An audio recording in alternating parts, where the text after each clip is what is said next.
Aum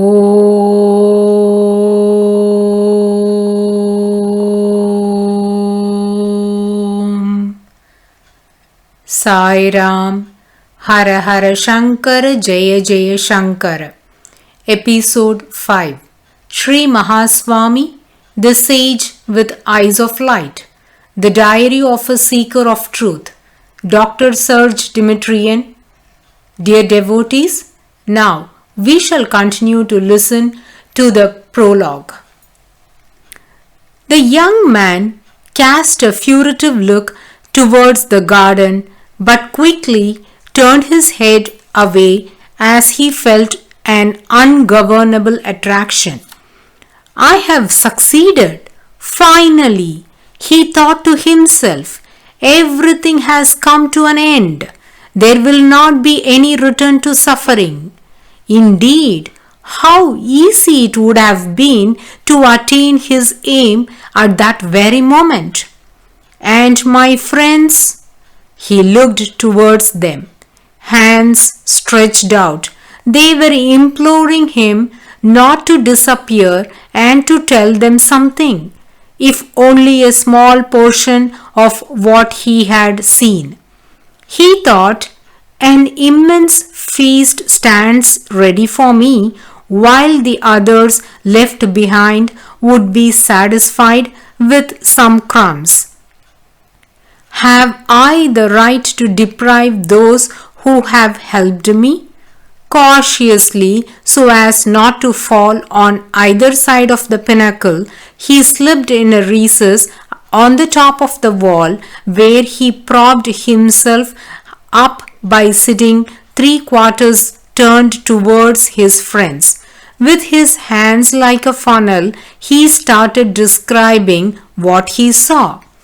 On the other side of the river, all the boughs of the nearby trees bent under the weight of the most agile ones among the travelers who had climbed the branches. They passed on what they had to those left on the ground, and especially to the scribes, who in turn wrote as fast as they could. Now and then someone from the audience kept cheering on the young man. Tell us what you see. Do not stop. Tell us anyway. The day came to its end, and through the night dried branches were kindled for the scribes as the young man carried on relating what he saw.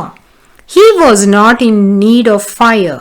The garden of wisdom provided him with light, a peaceful glow that radiated from the thousands and thousands of marvels, but also that of the innumerable brilliant beings who roamed inside and whom he was able to contemplate. The night was soon over. At daybreak, almost all of the onlookers had succumbed to fatigue. The scribes wrote and wrote, while the young man, perched on the crest, incessantly continued his narration of the wonders. Settled in his perch, he seemed tireless, so much he enthusiastically wanted to convey. This way the second day passed, followed by the second night. By the early morning of the third day, the encouragements had ceased. The young man stopped for a while. All his friends were asleep, some on the very boughs of the trees they had climbed. As to the scribes, who had now used all the available tablets, they dropped off to sleep half naked, as they had used even their clothes to record the descriptions. The young man smiled. He had fulfilled his duty. He took a deep breath and rested a while. He turned then his eyes towards the garden, but only to stare, surprised. Just before him, at some 20 strides away, a luminous form that previously was not there stood unmoving in the middle of the riot of colorful, brilliant marvels. The young man looked with keen attention. Indubitably, it was a person, a tall, mature man. He had a rounded face where the black and deep eyes were predominant and a short white beard. His head was covered with the same white hair. A white shawl and a simple white dhoti covered a beautiful body with slender limbs. The left hand rested on a thin walking stick. He stood barefoot near what could have been a tree with three-sided leaves just in front and below of the dumbfounded young man. Although this being was physically dissimilar to his own master, the young man guessed without difficulty that he was also in his own right a member of the hallowed fraternity of the Masters of Wisdom. He thought, who is this figure and what does he want? Is he there to stop me joining my friends there in the garden? At this very moment, as if the tall man had sensed the doubts of the youngster, he bent his head slightly with a faint smile and moved his right hand slowly with his palm stretched in front of him in an eloquent friendly gesture. Come, you are expected. The young man sighed with relief and lost no time in following the extraordinary man. He invoked in his heart the great lineage of the Masters of Wisdom up to his own master. He adored the son who had helped him so much and then finally took leave of his entire previous life.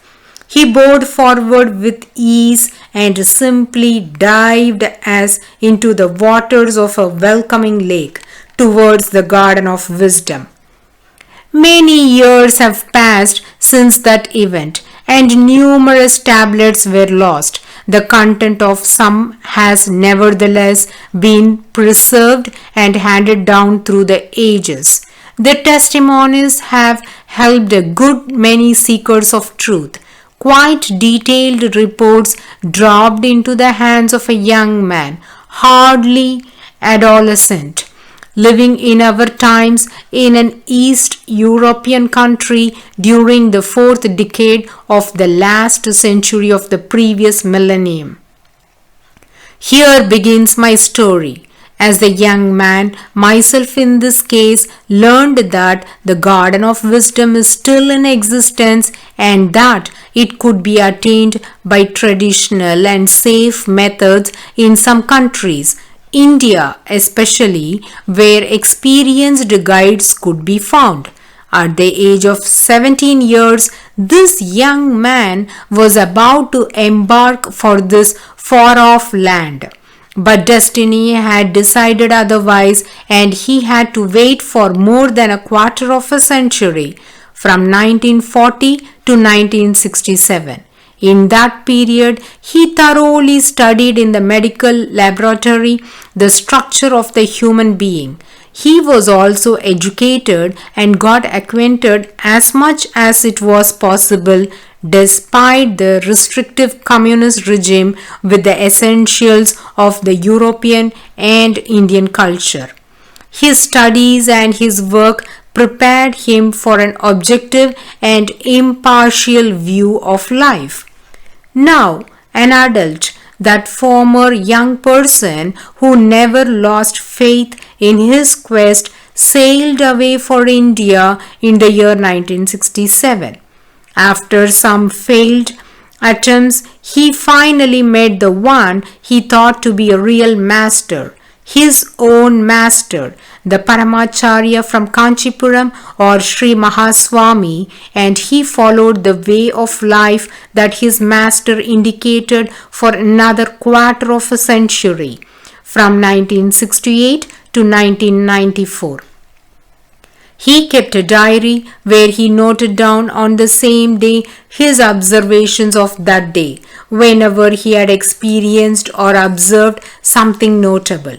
The main events of an initial period of 4 years from 1968 to 1972 are in the first part of this work. Then the author returned to Europe, where he led an active life for 8.5 years. There was then another period spent in India from 1981 to 1986 in close proximity to the Master, which is the subject matter of the second part and which allowed the author to verify and deepen the experiences of the first period. After another interval of 5 years in India and in France, there followed the last long Indian period of 3 years from 1992 to 1994, which is recounted in the last part of the diary. This portion ends in July 1994, 6 months after the passing away of the Master, which occurred in January 1994. Devotees, let us close this episode here and shall continue the prologue in the coming episode, bowing at the holy feet of the Gurus. Aum